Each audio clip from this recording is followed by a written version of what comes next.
family, man. We back with another one, man. Thank y'all for checking into another episode on Hello Rikers Island.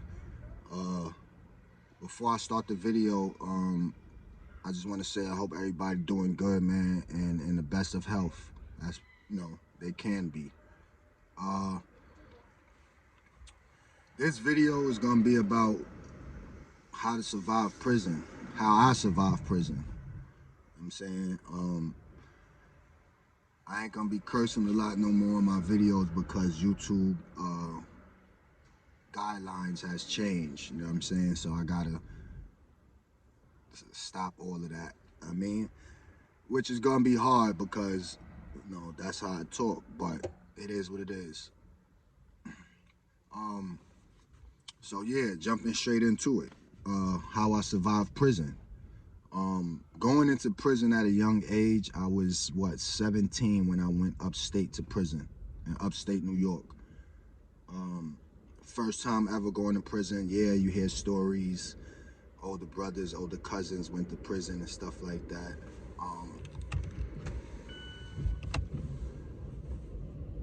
So watching movies and seeing movies and stuff like that, you get little ideas and stuff like that. But I'm here to tell y'all that a lot of the movies, a lot of stuff be fake.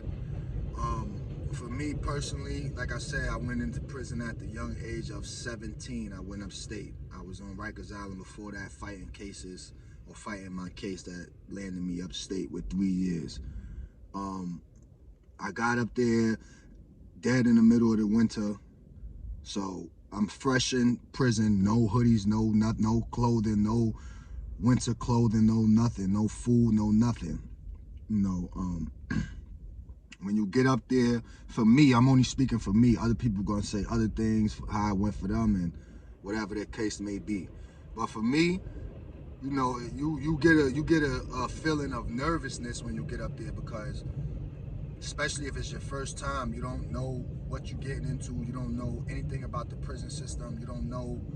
I'm saying all you know is what you've seen on TV or what you heard in the streets or from family members that been through that experience. You know what I'm saying? So that's how it was for me. I didn't know anything. So I got up there and I'm up there and I'm trying to learn how to bid and do my prison time, without getting into nothing, so I could make it home in time for my CR date, which is the early release date, which is 5 or 6 months before my max out date. You know what I'm saying?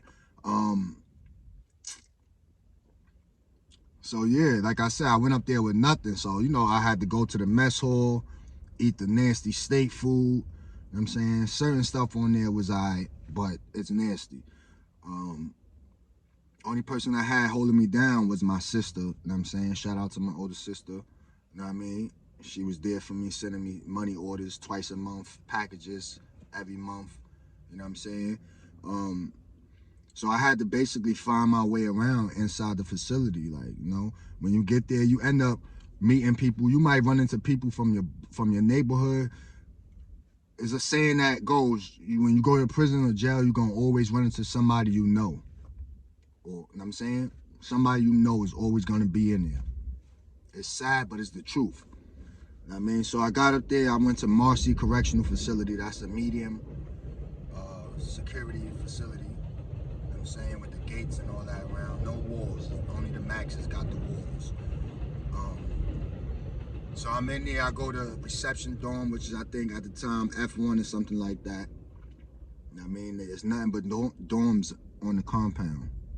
It look like little houses, but it's really dorms with 50 to 60 open beds inside, which, they call them cubicles because they cut off by little walls and look like a little cube, an office cube. So, like I said, I had to find my way. I ended up getting cool with a couple of dudes, neutral dudes, you know what I'm saying, and some other dudes that was gangbanging, which ultimately led me into, being a follower and joining the gang while in prison, which I really didn't need to because I was good regardless. You know what I'm saying? So yeah, I ended up getting cool with a couple of neutral dudes. We walk into the chow hall, to mess hall together when it's lunch and dinner or even breakfast. Sometimes if we wake up in time. You starting programs, you know, and there you got to go to school. If you don't have no high school diploma or GED, you have to go to school. You know what I'm saying? It's mandatory. You have to take a drug program called ASAT, 6 months, and then you have to do anger management, which is also called ART, which is 3 months. You know what I'm saying? So you programming and going to school all day, like your days is busy. If you're not doing those, you're doing a vocational, you know what I'm saying, whatever that may be. Or you working, you got a job, you working in the main kitchen, you working in the library, you working in commissary, you know what I'm saying? Me personally, I had to go to school because I never got the opportunity or chance to finish school, high school, when I was out in the street, because I started getting arrested and locked up at a very young age. You know what I'm saying? So I messed up my life real young. You know what I mean? So I had to go to school in prison and take the anger management and the the anger management, which is the ART, excuse me, and the ASAT program, which is the drug program. Like I said, those are 6 months. The drug program is 6 months long, and the ASAT ART program, the ART, excuse me, I keep getting it confused. The ART anger management program is 3 months. You know what I'm saying? So yeah, that's how it is, man. And you know, after you get the maneuvering around and talking and getting cool with certain people and stuff, spinning the yard, smoking, going to the gym, working out, you know what I'm saying? That's how it ended up being. No, it's not a cool place to be. None of these stories I tell is to glorify, so don't ever get my words misconstrued and think otherwise. Jail is not the place to be. Being away from your family, away from your kids, not being able to eat what you want, when you want, use the bathroom when you want. You know what I'm saying? Not being able to do whatever you want to do, however you want to do it, is not cool. So therefore, jail is not cool. I don't care what y'all see on these apps where people making jail videos, chefing it up, cooking and smoking and with money. None of that is cool. You know what I'm saying? So don't let the media, social media, fool y'all young kids at minds. You know what I'm saying? Because jail is not it, man. None of these stories is to be glorified. You know what I'm saying? I tell these stories in hopes that it reaches some of y'all youth. You know what I'm saying? And before y'all go do something stupid or commit that crime, y'all think about it. You know what I'm saying? And think about what it feels like to be in jail, what it feels like to be locked down 24/7 in a dirty cell with bugs and roaches and mice and rats running around from cell to cell or on a tier. That's why I tell these stories, you know what I'm saying? So I survived it, you know what I'm saying? Thank God. I learned a lot from them situations and them experiences that I went through in my life. You know what I'm saying?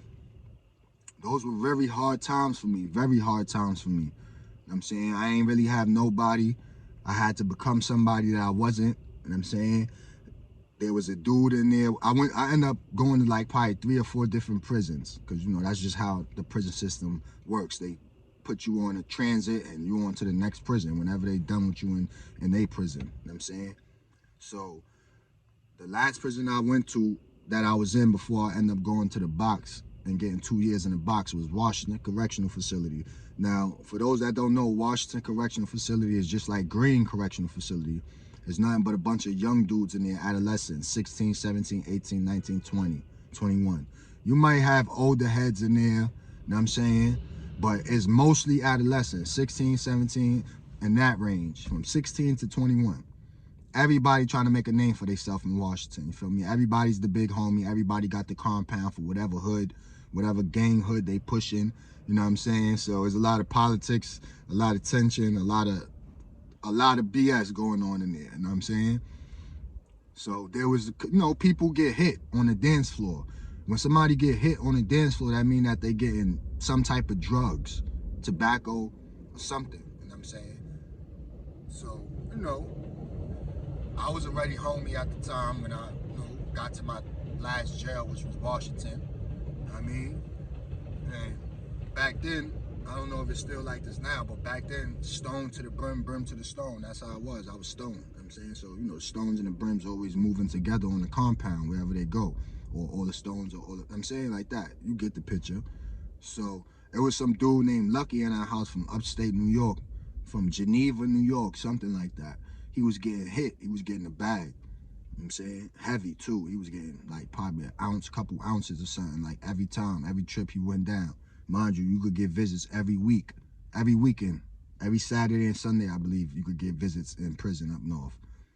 So he was getting the bag every trip. You know what I'm saying? Me and the homies, a couple of homies, we used to run down on him. You know what I'm saying? Had to become people that we wasn't, because that's just how jail is. It's full of extortion, it's full of oppression, it's full of you know, a lot of politics. Is full of negative stuff. It's its own little world in itself. You know what I'm saying? So if you know, you know. If you unfortunately had to go through that before, then you know what I'm talking about. If you didn't, then you don't want to know what I'm talking about. You don't want to be in there. You don't want to become a part of the system. You don't want to become a part of that revolving door, because sometimes it's hard for people to get out that revolving door of going in and out, in and out. Sometimes it takes years, decades. Sometimes for some people it don't even work, and they just stuck in that revolving door. Go in, come out, go in, come out. But yeah, those just a little bit of things that I had to do to survive, man, in prison, man. You know what I'm saying? Food-wise, I was always good. I had a store. You know what I'm saying? I'm going to make a video on how, about that, or how I opened the store, whatever. Everything was on a juggle. 1 for 2, 2 for 4, you know what I'm saying? 3 for 6, shit like that. So stay tuned there, man. Remember, man, these videos is not to glorify, man. This is only for inspirational, educational, motivational use only. Don't let these shits go into your head and thinking you're Superman, because you're not. They got a place for you and everybody that look like you, including me. So stay out the mix, man. Be safe, man. And stay tuned for the next video dropping, man. I'm out of here. Peace.